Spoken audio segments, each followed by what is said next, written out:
So welcome back, everybody.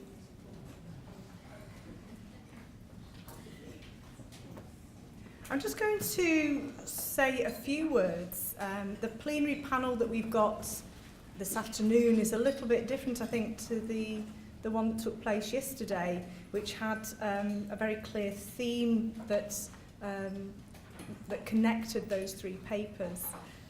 By its very nature, this plenary panel is offering three papers that are very different when we're thinking about across the fields and disciplines.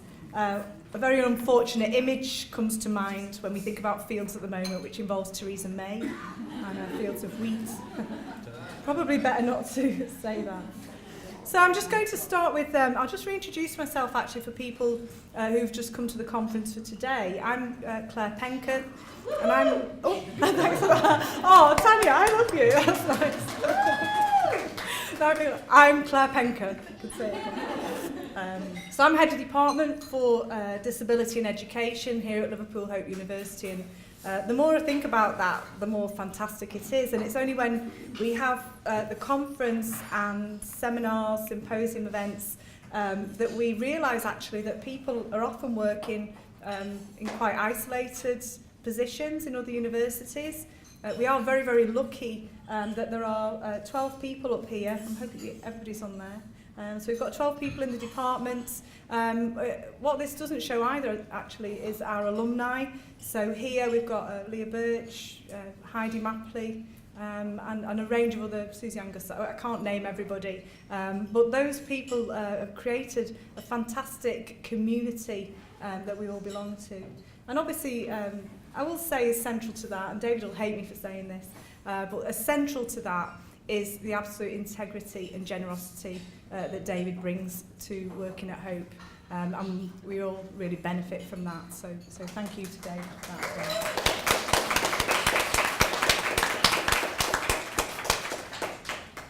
So, just opening up then for our panel, I'm going to hand over to my colleague Owen Barden. I'm not going to talk through everybody on this slide. As I say, those are the members of the department that are represented. There's different fields represented here, people involved in education, social sciences, literary and cultural disability studies, a whole range of areas that are represented within the department. We're going to talk for approximately 20 minutes each. I'll go on for longer than that. You'll stay to time, won't you, then, Owen? So Owen's going to talk for 20 minutes on his area. I'll hand over to Rhea, then I'm going to close, and we'll have then about 10 minutes or so for questions before we go for break again. Okay, so I'll hand over to my colleague Owen Barden. To just take that slide.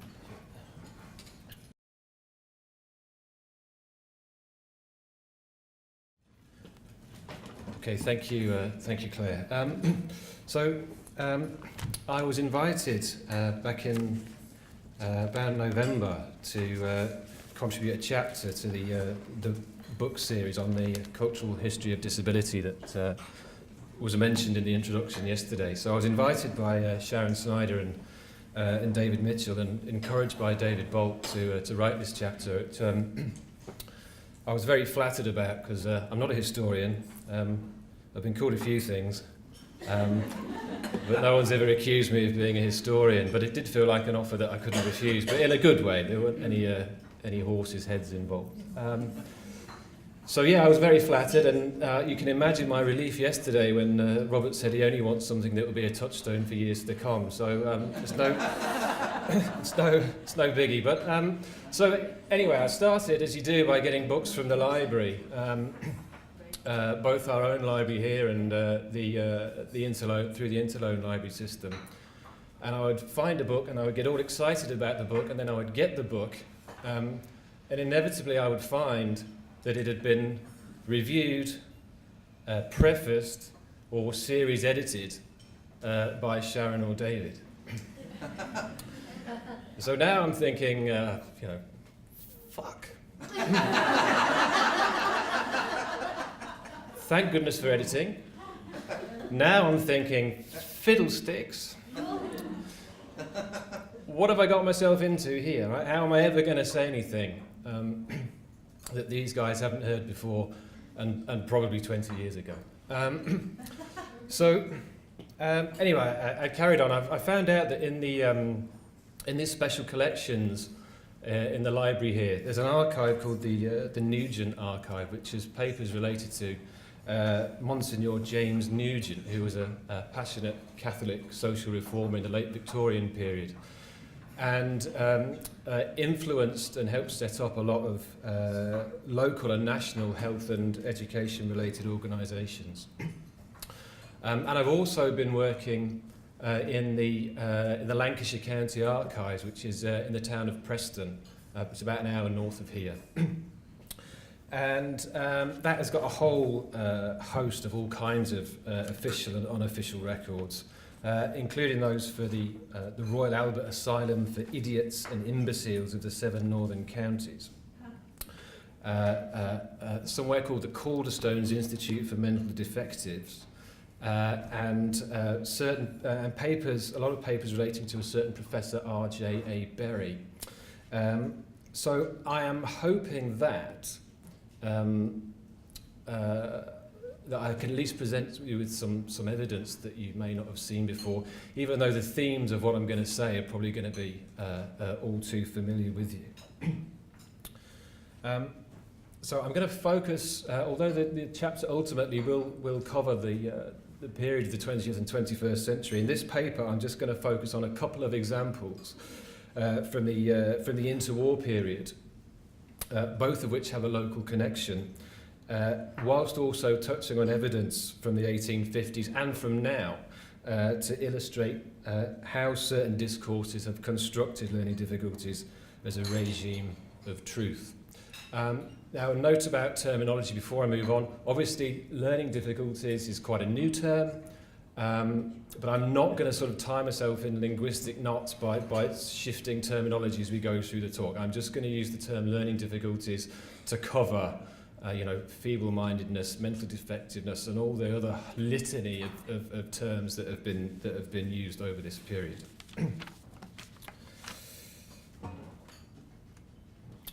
So, a cultural approach to the history of learning difficulties is concerned with the way that learning difficulties are conceptualised and spoken about, and the relational and environmental factors influencing this discourse. McDermott, Goldman and Varenne in 2006 put it this way on an article elucidating the political work that so-called learning difficulties do in westernised societies.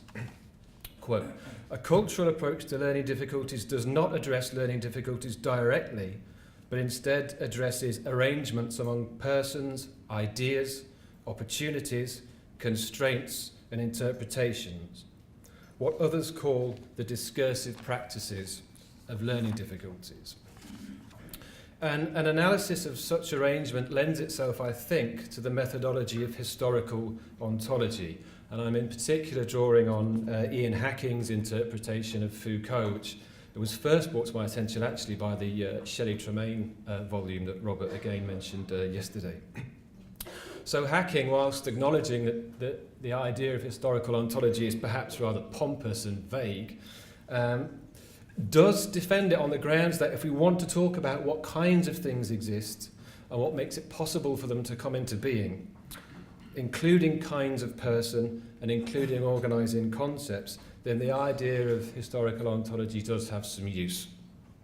And so he goes, he says, Hacking, the historical ontologist should be preoccupied by general and organising concepts in the institutions and practices in which they are materialised. So my thesis here is firstly that learning difficulties have been created as a phenomenon in institutions and practices by certain contingent discursive formations. And secondly, that learning disabilities is an organising concept, one which has, regardless of the changes in terminology over the 20th and 21st century, radically transformed our sense of what it means to be or not be a person. So in Hacking's book, there's a passage as he introduces this methodology where he talks about trauma as an organising concept, and particularly the way that our notion of trauma has shifted from being one that's about harm to the body to about psychological trauma. Now, what I did as a little experiment is that I took that passage and I substituted the phrase learning difficulties for the word trauma. And I made a couple of very other minor tweaks as well, like changing out the language of soldiers and pensions, people who like to experience trauma, for language around students. And this is what we get. The story of, quote, learning difficulties can be looked at as a sequence of events in the history of psychology and psychiatry. But our concern is the way in which the learning difficulties concept figures in the constitution of selves. We can even display this history along the three ontological axes mentioned earlier. First, there is the person known about as having the kind of behaviour and sense of self that is produced by, quote, learning difficulties. Today there is a vast body of, scare quotes, knowledge in the burgeoning field of disabilities. Second, in the field of power, we have congeries of possibilities. Self-empowerment and advocacy, power of victims over abusers, the power of courts and legislatures, the power of students to claim reasonable adjustments and other benefits related to learning difficulties. But most importantly, it is the anonymous power of the very concept of learning difficulties that works in our lives, telling us who is normal and who is not, and governing the educational and relational practices deployed with what are perceived to be different kinds of people. The third axis is ethical. At the moral level, events, present or remembered, experienced through learning difficulties exculpate. Learning difficulties are used to explain or excuse an antisocial person who may also be diagnosed with, for example, antisocial personality disorder. Learning difficulties create new moral beings. Learning difficulties offer not only a new sense of who others are and why some might be that way, but also produce a new sense of self, of who one is and why one is as one is. It takes us to the very heart of what in traditional philosophy has been called the theory of responsibility and duty.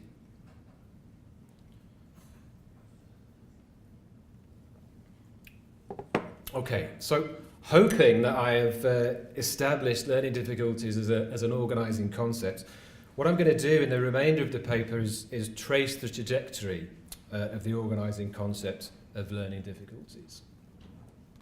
Now, the delightfully named Telford Smith co-wrote this pamphlet in 1856 called The Education of the Imbecile and the Improvement of Invalid Youth. Telford Smith later became the medical superintendent of the Royal Albert Asylum, which I mentioned earlier. And in it he's referring to a society set up to support the establishment of idiot asylums in London and Essex. And he says, never has an infant charity made such progress in so short a period. Never has a board of so similar character taken up such serious responsibilities, and never, perhaps, has anyone been so sustained by public sympathy. The benefit has already extended beyond the sphere of our exertions. The tone of public feeling in relation to the poor idiot has been raised. He can never again be the forlorn, abandoned, scorned, imprisoned creature he once was. So there is a sense here, I think, of a turning point, right? A never before, never again. A sense of progress made and future progress, even as it's couched in the terms of benevolent humanitarianism. But as James Trent has comprehensively demonstrated, as being the case in the United States in Inventing the Feeble Mind, the rise of the asylums from the 1850s onwards saw a shift in public perceptions from people deemed as imbeciles and feeble-minded and being seen as deserving of sympathy and charity to being portrayed as risky and menacing, with the associated professional discourses playing a very significant and self-interested role in creating and sustaining this perception. So Trent, whilst acknowledging reciprocal influences between the US and Europe, focuses on America, and I'm going to focus on two different locations to make a similar case. That's the UK and Australia. So allow me to introduce you to Professor R.J.A. Berry. Richard Arthur James Berry. He was born in the village of Op Holland, which is about 12 miles from here. And went to school in Southport, again, half an hour, 40 minutes down the road. But eventually studied medicine at Edinburgh and became a professor of anatomy at the University of Melbourne in Australia. He's a member of the Galton Institute, he publishes in the Eugenics Review, etc., etc., etc. And he becomes interested in Australian and Tasmanian Aboriginals and what he terms mental deficiency in children. And he publishes studies which purport to show that, for example, weights of brains and thus intelligence can be neatly classified according to race.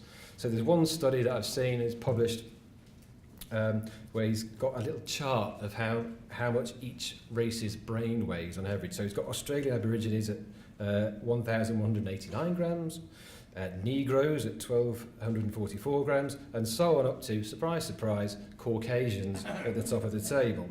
And then he's another study that, where he publishes evidence purporting to show that criminals have smaller skulls and hence lower intelligence. Now in this one, the brains are measured on an index rather than actual weights. So Melbourne criminals are given an index of 100 to benchmark. Melbourne students get 102.1. London medical students get 104.7. I love that. Right? London medical students are superior to Australian medical students. University college teachers get 105. And guess who's top of the list? Professors. Not just any old professors. Anatomists, right? Which is, the professor of anatomy has got anatomists at 106.8. Who'd have thought? Anyway, so as well as publishing in the Eugenics Review and so on, he publishes a whole lot of newspaper articles, including this one, which appeared in the Herald, a Melbourne newspaper, called The Problem of the Unfit, where he argues for the elimination via sterilisation of, quote, the unfit, because of their criminal tendencies, their promiscuity, the cost of them, and the fact that they are a menace, a threat to the well-being of the state and its people. And it really is a fascinating read, but obviously with time, I'm just going to direct your attention to the very end, right, the final paragraph. So Punch's celebrated advice to those about to marry might be extended to read, don't marry a moron. And for God's sake, don't mistake a disease for a man. For even the Greeks knew that the gods visit the sins of the fathers upon the children. Even enlightened America, bulging with dollars, is said to spend $500 million more on its human failures than on developing its human assets. What gardener develops his weeds at the expense of his plants? What cattle breeder rears his animals from degenerate stock? Surely a human soul is worth more than a weed or a mongrel. Where then is the politician with the necessary vision to see that this bolstering up of the unfit at the expense of the fit is the worst form of national gambling, inasmuch as it means the state is perpetually backing the wrong horse? And as I say, this is just one of a whole series of articles that he writes.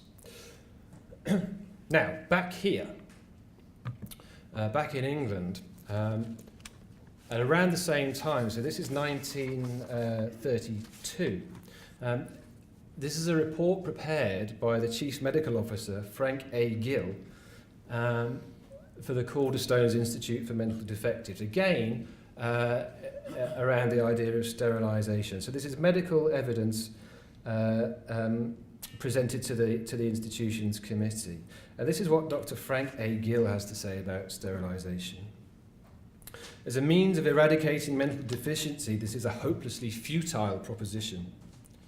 The great proportion of defectives are not the progeny of mental defective parents, but of apparently normal or subnormal, yet more or less self-supporting members of the community whom no sterilisation laws could seek to touch. And here he's not so much questioning the heritability which animates eugenics as tacitly admitting that that it's simply too unpredictable, and that there are too many potential targets for it to work. And so there's the paradox here of seeking to target those who are not normal, and yet there being so many people who are not normal that it brings into question the whole statistical basis of determining normalcy. Gill goes on, I have no great experience. But I offer the opinion that no great increase in sex delinquency as a sequence will follow. The mental defective is a sex delinquent by nature, with strong desires unrestrained by a moral control or fear of the consequences. And I question if the release from consequential results of immorality will make much difference in future chastity. So the argument here is that people are simply not smart enough to appreciate the consequences of having sex, and therefore eliminating the consequences will not change their behaviour. Now, an immediate impression might be that this is a slightly more positive reading in the sense that he's not calling for wholesale sterilisation. But we still have a totalising, dehumanising discourse which is about confinement and control. And then comes the kicker, right, the final paragraph. Finally, I am strongly in favour of legislation sanctioning sterilisation in selected cases. And of course, under proper safeguards.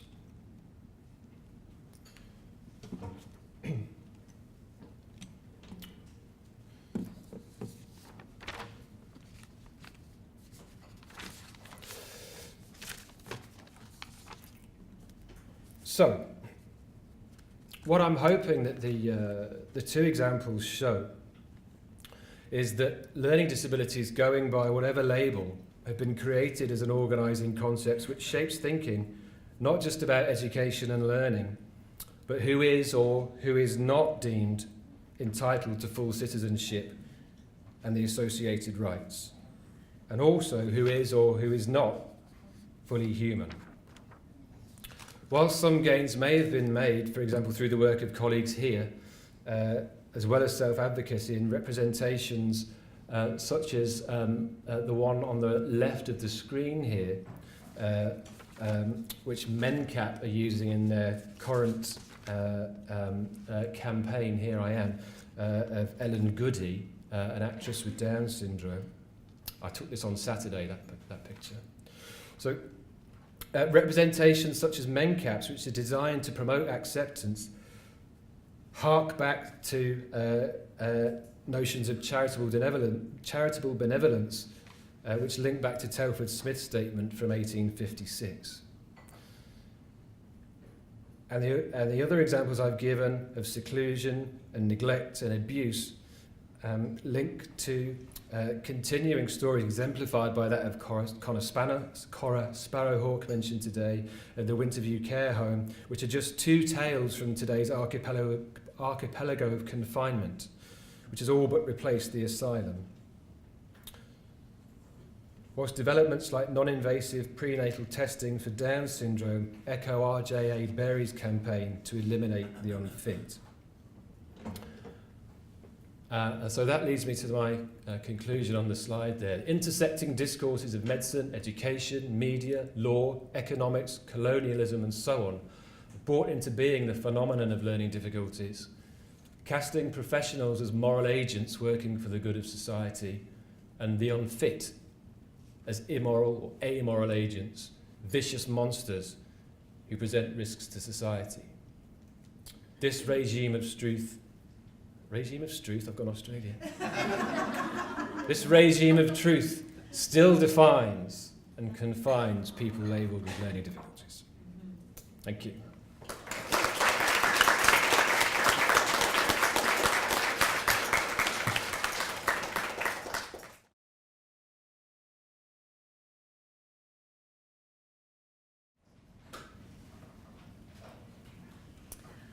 Hi everyone, for anyone who's not yet met me, my name's Rhea Chen. I work mostly on disability representation, especially in genre fiction. So what I'm going to do now is a little bit of a snapshot of my current project on disability and romance. So just to make sure we're all on the same page, I'll talk about why romance novels for this particular project? You know, we've had a fantastic panel stream on science fiction at this conference, so why romance rather than science fiction or crime or fantasy or any of the other popular genres we might think about if we're going to think about genre fiction? I'm going to be highlighting some unanswered questions in the existing scholarly work. I'm going to talk a little bit about the project and give some early results and reflections. I also at this point would just like to credit the work of Susie Angus, who's at the back taking pictures, and I'm going to really embarrass her. She's my research assistant on the project, and she has done an amazing job. So I've got some images that I'll be showing throughout this session that are used on the project website and social media and so on. Susie created all of those.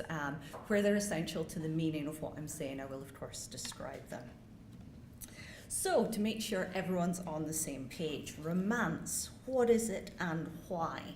There's lots of scholarly definitions of romance. I really like this one, which is from a professional organisation, the Romance Writers of America, which is the largest organisation of romance writers in the world. It's got about 10,000 members. And they say a romance is a novel that has a central love story, so the main plot is focused on individuals falling in love and struggling to make the relationship work, and it's always got what they call an emotionally satisfying and optimistic ending. Okay, so the lovers who struggle, they are rewarded with unconditional love and what they call emotional justice. So this is quite a capacious definition, you can see. It covers everything from sort of Pride and Prejudice to contemporary Harlequin or a Mills and Boon type romance. Now, just a wee point on that ending. In practice, that emotionally satisfying and optimistic ending is nearly always a happily ever after for the lovers, whether that's a couple, as in more traditional romance, a group, as in poly or menage romance, whatever combination of sexes are involved. They have to end up together either in what's called an HEA in the romance community, a happily ever after, or an HFN, a happy for now. Okay? That is the minimum sort of standard, okay? And I think for a lot of romance readers, including myself, this ending, that is the defining feature. If it doesn't have that, if you don't know it's going to end well, we're not interested, okay? So that's the definition I've used in this project. So why then might disability studies or disability activists be interested in romance, a popular genre that is, to say the least, frequently denigrated? I've written on this in the past, so I won't dwell on this, but romance is the most popular of the popular genres of fiction. For example, it's consistently about 13% of all consumer book market sales in the US. 2015, it was just over a third of the US fiction market was romance novels, okay? So there's an issue of sort of reach here. If we're interested in what's popular, what's potentially informing people's views, I think this issue of popularity is significant. Beyond that, though, one of the things that fascinates me about romance is that romance tells stories about disability that we don't commonly see in other places. So romance frequently depicts disabled protagonists finding love, having great sex, and living happily ever after. And these are not stories that we commonly see in contemporary popular culture in relation to disability, especially not in sort of mass market popular forms. So what we get then is a kind of fascinating paradox, what I think of as the romance paradox. We know that disabled people are, and this is a quote, rarely regarded as either desiring subjects or objects of desire, and that's from Anna Mollo and Robert McCruer.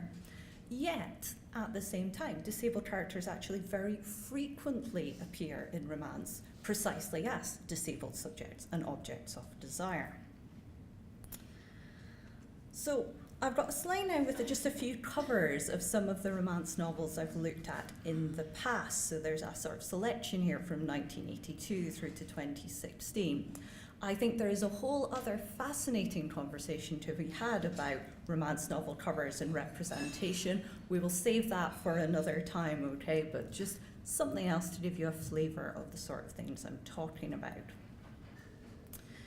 So I've been working for quite some time to bring together disability studies and popular romance studies.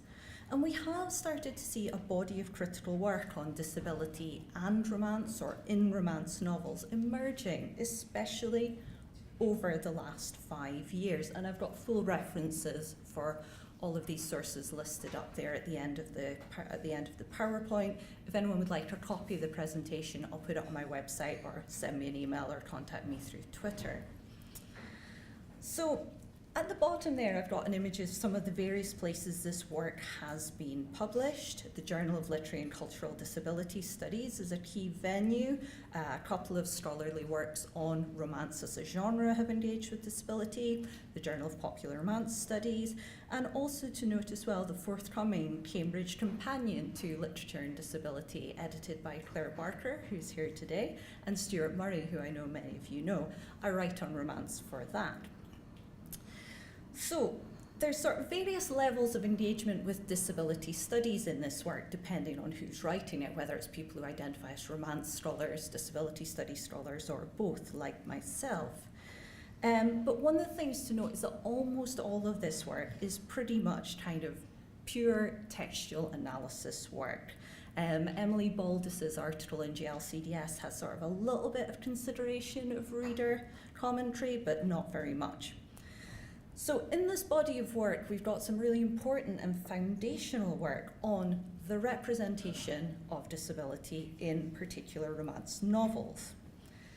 But what that means is there's a whole bunch of questions that this work can't, because of its chosen methodology, it just can't answer. For example, what motivates authors of romance to depict disabled characters in that cultural context we've mentioned? Do authors encounter barriers to publishing romances with disabled characters? Are there particular barriers for disabled authors to publishing or to participating in the romance community? How do agents and editors respond to these types of text? How do readers, disabled, non-disabled, respond to depictions of disability in romance? How do readers respond to cure narratives, narratives where the disabled characters are cured or recover en route to achieving that happily ever after ending? And do readers who seek out diverse romances, which is currently a big trend in the online romance community, do readers who seek out diverse romances more generally, do they perceive disability as one of those diversity categories that they might positively choose to engage with? We don't have the data, we don't have the analysis to begin to answer these questions. In fact, for kind of empirical data on readers' disability and romance, we have to go all the way back to 1984 and Janice Radway's foundational work of popular romance studies and of cultural studies, Reading the Romance, which many of you will be familiar with. And we've got this sort of passing mention in this book. Radway asked her readers to tell her about what makes a bad romance for you, and here's what one of them said. Perfection's not the main thing, but I hate to see an author dwelling on handicaps or disfigurements. I find that distasteful and depressing. So clearly this is not good enough in terms of reader commentary and the engagement with it. So what I've had in mind for some time now is to do a project that would gather data to begin to answer some of these unanswered questions, okay? So that project is the Disability Romance Project. I've got an image from our website homepage here. It's www.disrom.com, and we're also on Twitter at disromproject. So there's two sides to this project, really. There's kind of a sort of pure academic side aimed to gather data, analyse it, present it at conferences, publish it in academic journals. But sort of equally important is a public engagement side. I mean, part of the whole point of this project is to start new conversations about disability in the Romance community. Because we all want our research to have an impact, and you know, the whole point of doing a project like this is ultimately, hopefully, to at least start new conversations, perhaps to shift practice, perhaps to change reactions. So how are we doing this then? So there's 2 phases that the project planned, and we'll see where it goes from there. Here's some of the things. So at the moment, we're working with readers. So we launched a survey for Romance readers in April this year. We've had a really phenomenal response from the Romance community, over 500 responses to date, and it's still open to what was quite a lengthy survey. And as well as gathering demographic data, this asked readers about how have they read any romances with disabled characters, which impairments were featured, which character roles, what were their responses, and so on. Launching shortly, we'll also be looking at engaging with romance writers and other industry professionals. Okay, so we're going to start some interviews with writers and professionals later this month. We'll have a writer survey launching shortly. And I'll also be giving a workshop on writing disability at the RNA, that's the Romantic Novelists Association, the UK organisation for romance writers. I'll be doing a presentation at their conference. And I've been really fortunate to secure funding to support this project, first from the Romance Writers of America. So, I mean, this is a great organisation. The Romance Writers of America has a funding scheme to fund academic research on romance because they really want to develop that sort of engagement with the genre. And also Liverpool Hope as well has supported me by funding Susie to work with me on some of the impact development aspects of the project. So the project's still at a very relatively early stage, the survey is still open, but what I'd like to do now is share some provisional results and also some reflections on doing this kind of research. You know, this is new for me. I was trained in a fairly sort of traditional way in an English department, you know, where my idea of research was you read some books and you think about them and you read some other books and then you write something about them. You know, the idea of doing anything with people, you know, that's just off the grid, basically. So this is all new to me, so a little bit about what I've learned from doing this as well.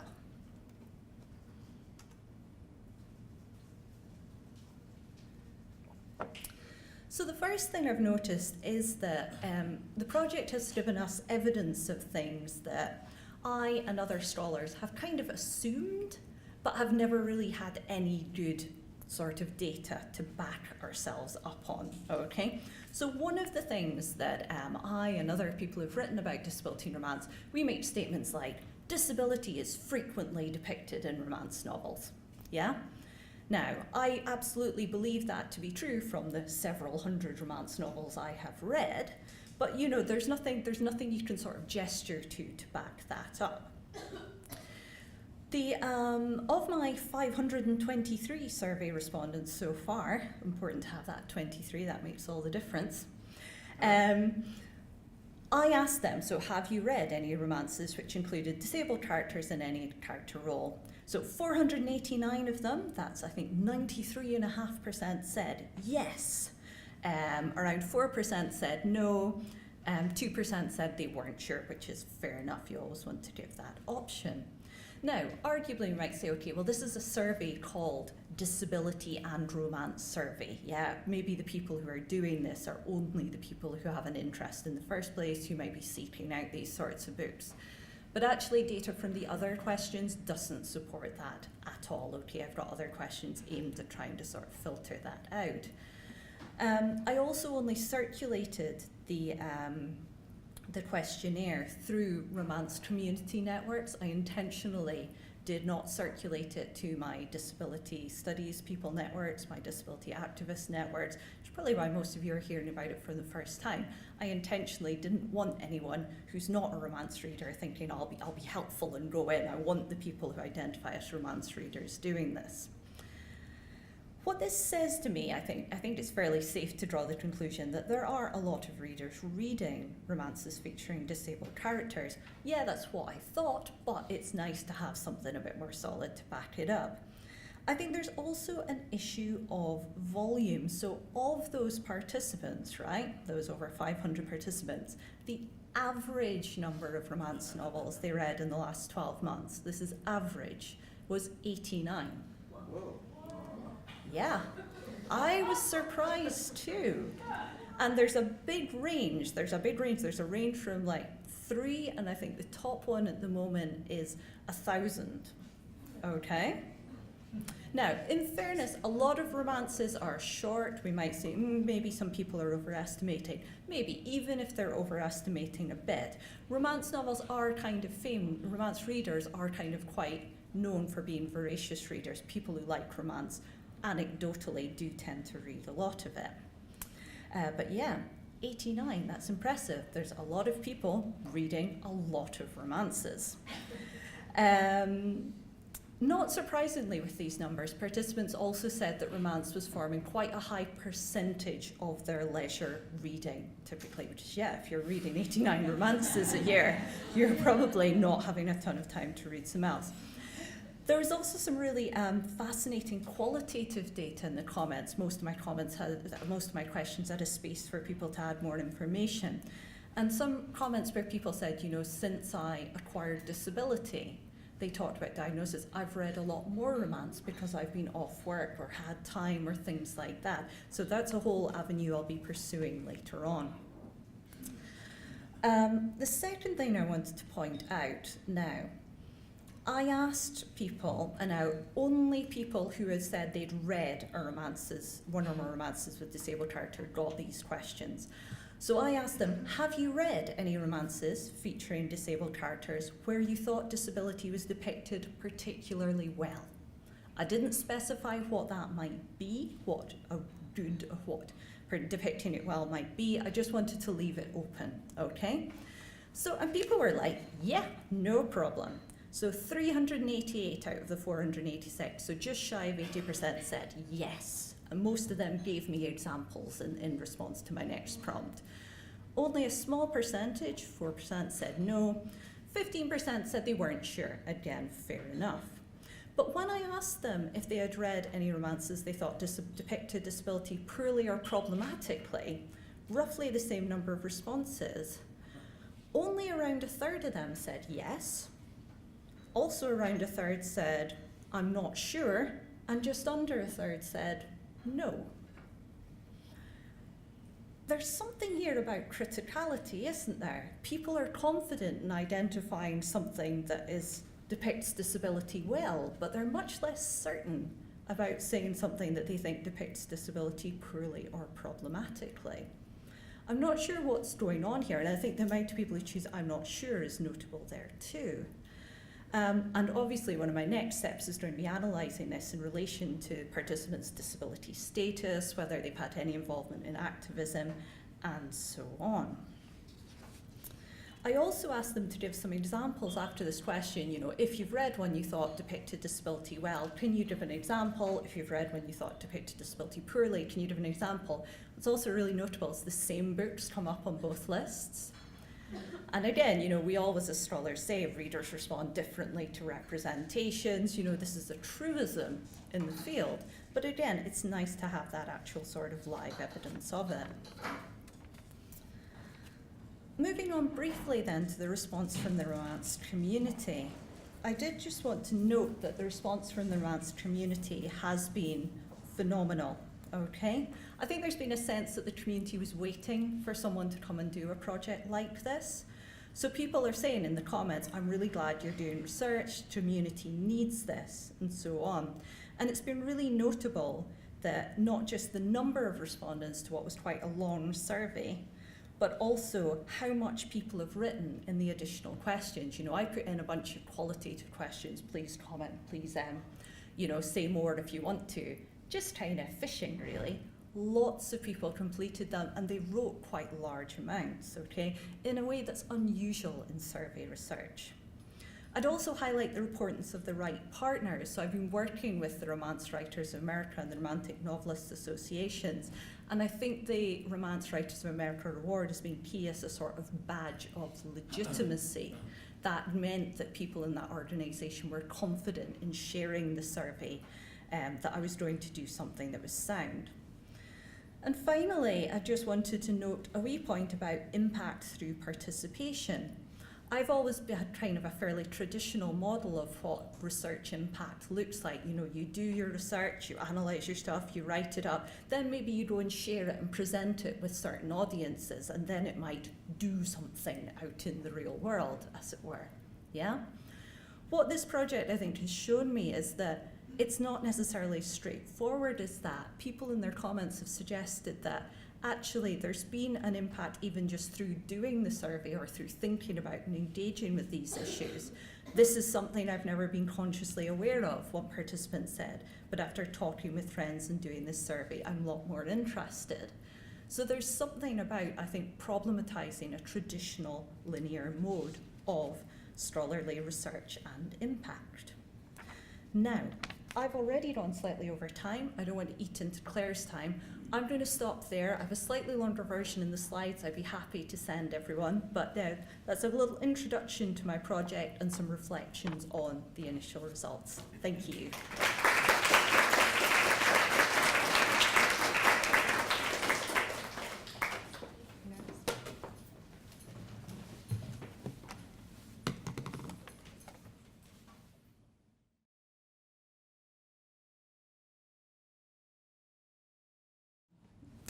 Okay, so my work is in art and design education, and I'm really interested in the relationship between disability studies and art education. And this paper was in response to a call for paper called the 4Fs. Owen's already used the word fuck, so he's made it sort of freely available to everybody. So Interdependence is an ableist fiction in art education. This was a response to a call for the Journal of Social Theory in Art Education. And that was for fictions, factions, frictions and fractions. And I took the idea really of this idea of the ableist fiction of independence. So this is part of some ongoing work and a range of ideas that I've been developing really over the time that I've been at Liverpool Hope. I'm just going to talk a little bit about some of the context for art education. So when I talk about art education, I'm talking specifically about art education in the, sorry, I'm just going to move that, in the compulsory education sector, so between 5 and 18 years. And that aligns with the history of visual art education. So traditionally that has been visual art education. It then moved to be art, craft and design education. And as I say, it's between those age ranges of 5 to 18 years. It's worth also just commenting that there's a number of debates that are going on within art education at the moment. So there's an engagement with art education as critical social practice, engaging with class, gender, identity work. There's also research that's going on into art education as a gendered subject, so it's become identified as being a feminised subject within schools.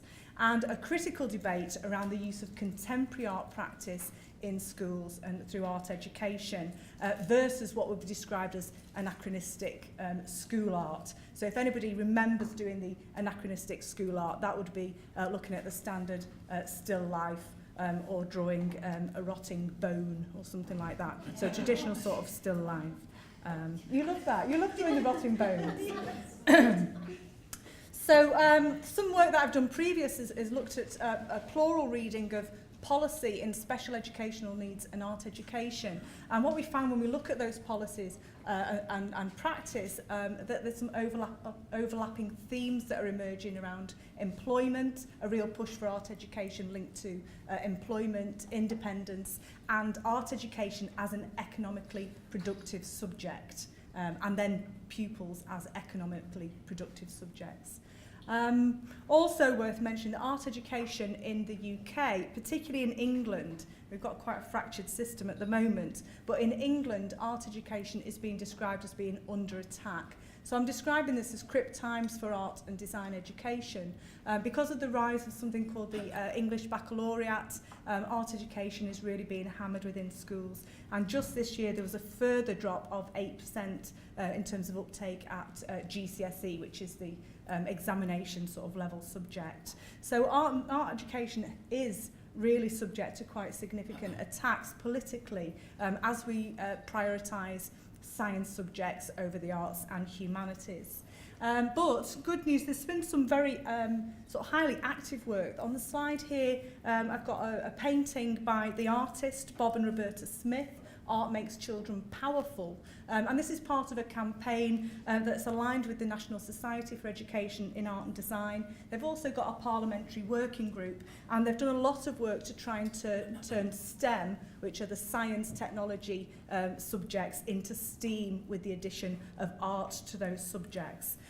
But the reason why this is important for this talk really is that when I'm going to any conferences with the NSEAD or talking to art teachers, I often get the response of, we're here to celebrate art education, not to attack it. And it can sometimes feel quite difficult when you go into a space where you're trying to analyse representations of art education and where you're critiquing, particularly wanting to critique the relationship between special education and the label of having a child with special educational needs and the intersection with art education. But fortunately, I had a quote from Johnson and McCrua up my sleeve from Crip, and just to say that this work, the paper really is aligned with the special issue, the Cripistemology special issue, double issue, and also the work on biopolitics, Mitchell Snyder, and also the chapter that Linda Ware also contributed to.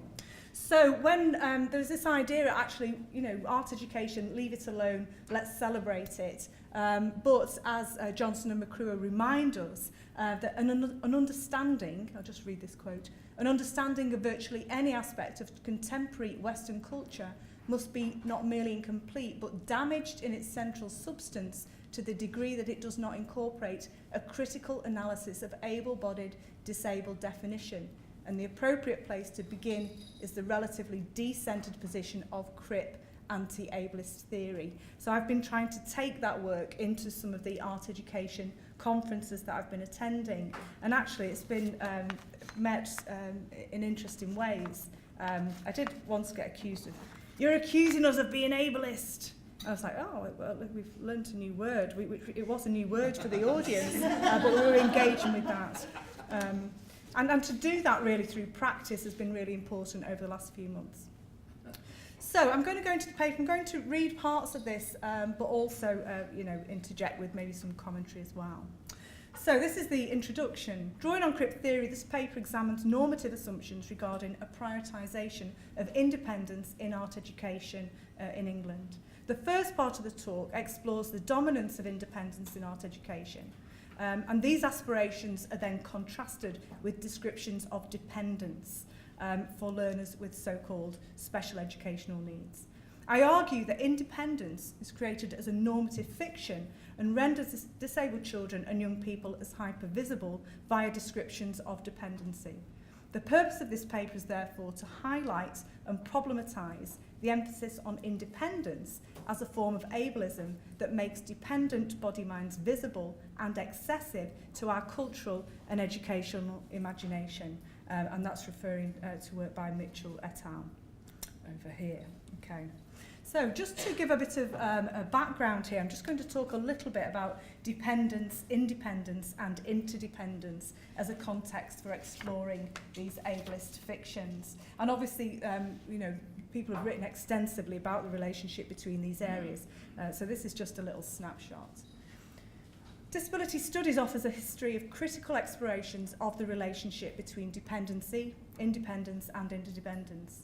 And it's important to acknowledge the complexity of work that recognise these terms not in a teleological sense with one state as a historical development of the next, but as interrelated aspects that inform and are informed by the complexity of the lived experiences of disablement. Albert Memmi's work, just shown here on the slide, key work on dependence, begins with his own illness and subsequent incapacity capacity that prompted a deep reflection on the subject. His resulting definition acknowledges that we cannot escape our daily need and desire to depend on something or someone. Although he distances dependence from subjection and domination, there's been significant concerns regarding the abuse of human rights emerging from the relationship between dependents and their providers. Independence, therefore, emerged as an essential pursuit for disability activists keen to replace problematic experiences of dependency with self-determination and the rights to make significant life choices. Although the pursuit of independence remains an aim for activists and scholars, this sits alongside contemporary concerns regarding its colonisation. This is what I'm particularly interested in, is the colonisation of independence by neoliberal social policies promoting independence as a vehicle for reducing state and social responsibility. And I'm referring there to work particularly by Dan Goodley. So there are no singularly dependent or independent bodies, but a diverse range of body minds that exists as a complex set of relations. Again, Dan Goodley recognised interdependence, just to move on to interdependence. That then becomes recognised as a means for dismantling compulsory able-bodiedness that has emerged from neoliberal ableism. McCrew also acknowledges the reconstructive potential, don't you? Sorry, it's just too weird. McCrew also acknowledges the reconstructive potential for interdependence to build alternative public cultures by reframing our understanding of the nature of dependence. And I think for me, working with ideas around crip theory, the curricular cripistemology's work, and this idea of interdependence, there's something that is tremendously, has creative potentialities around bringing those ideas together. And I think that's why they're compelling ideas. Interdependence offers a creative alternative to contemporary emphasis on the independent individual in social, cultural and educational settings. It's possible, therefore, that interdependence can offer a means of imagining new pedagogies. But I do express a word of caution here, because I think sometimes interdependence becomes a word that becomes maybe easy to say. Judith Butler, in her work on precarity, signals difficulties in fostering sustainable interdependency if we don't note the power and the importance of power. So particularly in pedagogic relationships, we need to fully acknowledge the impact that power has when we're trying to work with ideas around interdependency. And I would suggest, although I was a criticism I had when this paper went to review, was that I was actually valorising dependency, which certainly isn't my intention, but I was trying to just offer some critique to notions of interdependence that didn't fully engage with, and acknowledge the complexities of dependency. So, hopefully that's given a little bit of a background to that. I've applied this work then in terms of what I've framed as critical crip discourse analysis. Mainly it's critical discourse analysis with a cheeky little lowercase c, which is drawing on the idea of crip theory. And critical crip discourse analysis draws on disability studies to identify disabling discourses. A crip reading goes further in actively promoting an anti-ableist stance. So where we've got that disruption through critical discourse analysis, what I'm hoping to ask you to think about there is that that inclusion of the verb to crip disrupts normative practices, but with a very direct aim to create that anti-ableist framework. And the idea of decentering, again, these are all taken from Robert's work. And I was applying that to a reading of two key documents. So in England, we have our Ofsted, our inspection regimes, where people go into schools, they observe art lessons, they then write up and draw up reports.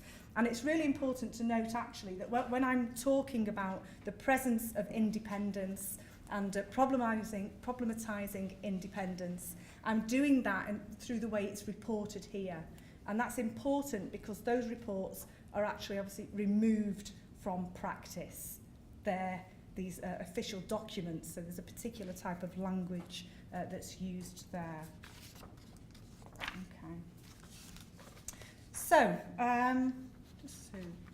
So the first thing that I want to look at really is how independence is framed in these documents. So independence appears in a range of different ways through both these documents as being something that is essential to success in art and design education.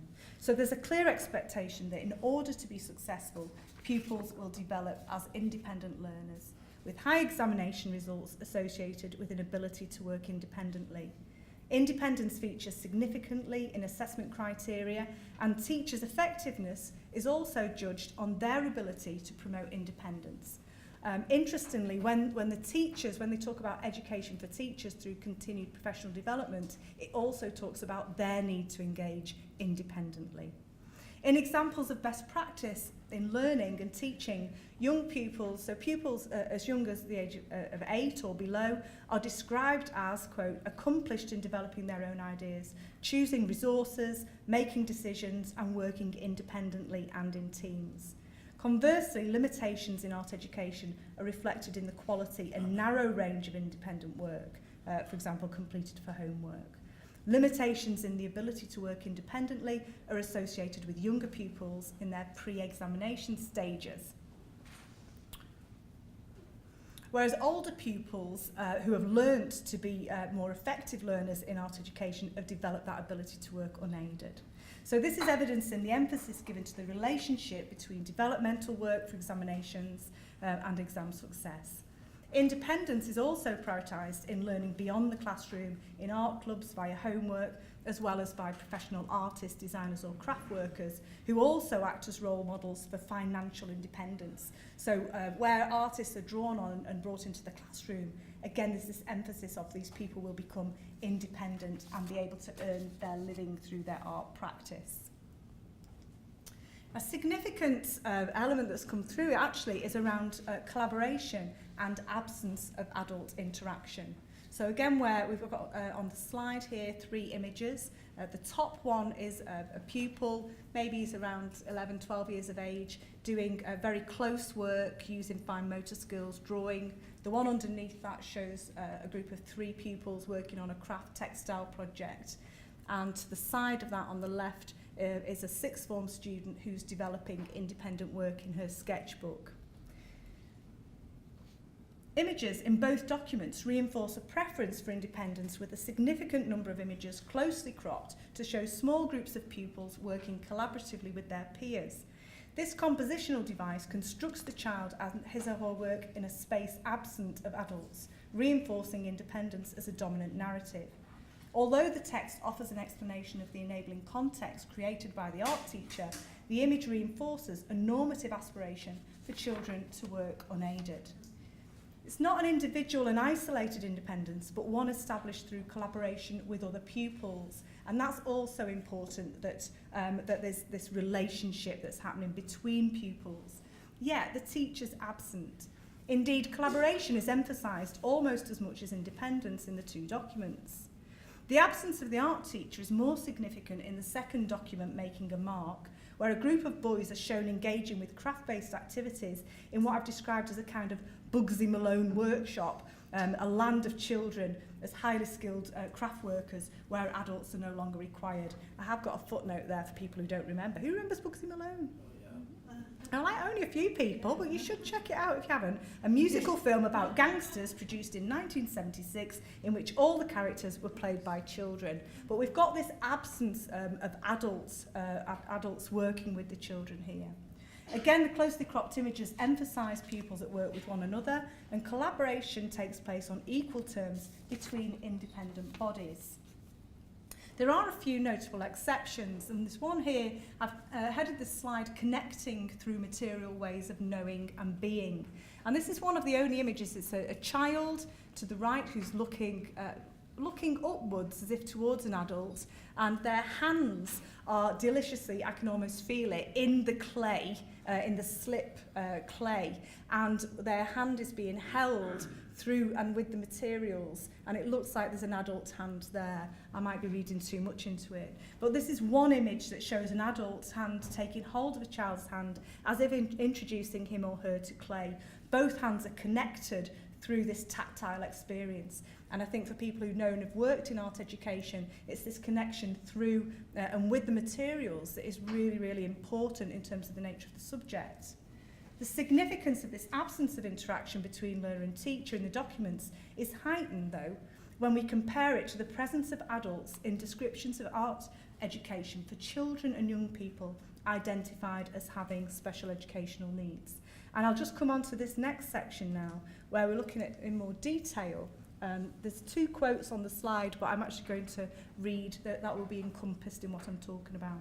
So the argument basically is that independence is set up as being this ideal for learners to attain. There's an absence of adults engaging with children throughout the documentation. But when we have representations of children identified as having special educational needs, there's this hyper levels of support and intervention from adults. So the following discussion is based on a more detailed exploration of 2 particular examples of support for disabled children and young people. So the first describes an intervention of teachers and support workers ensuring that pupils at a school for children described as having profound and multiple learning difficulties can engage in art education. I'm only going to cover this one example.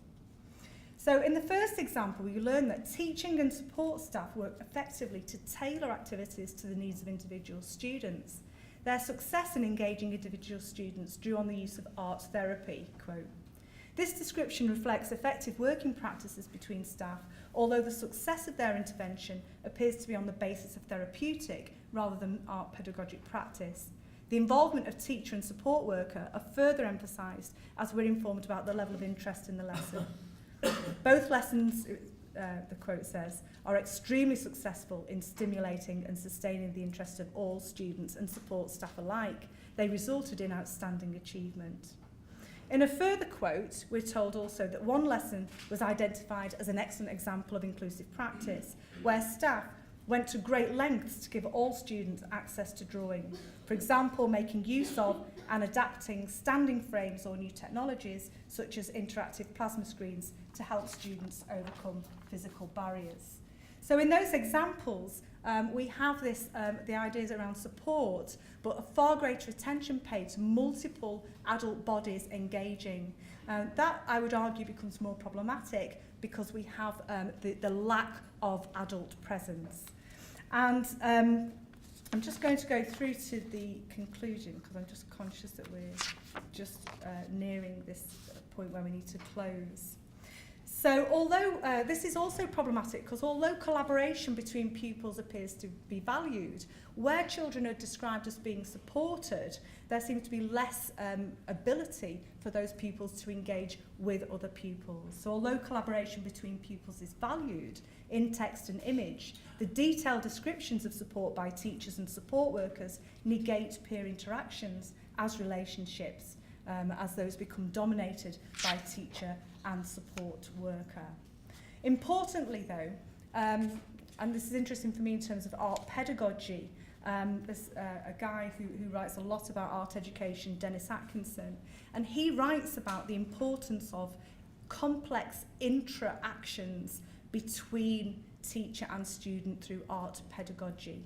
And importantly, it's that is missing. It's that absence through that drive for independence that is missing within those documents.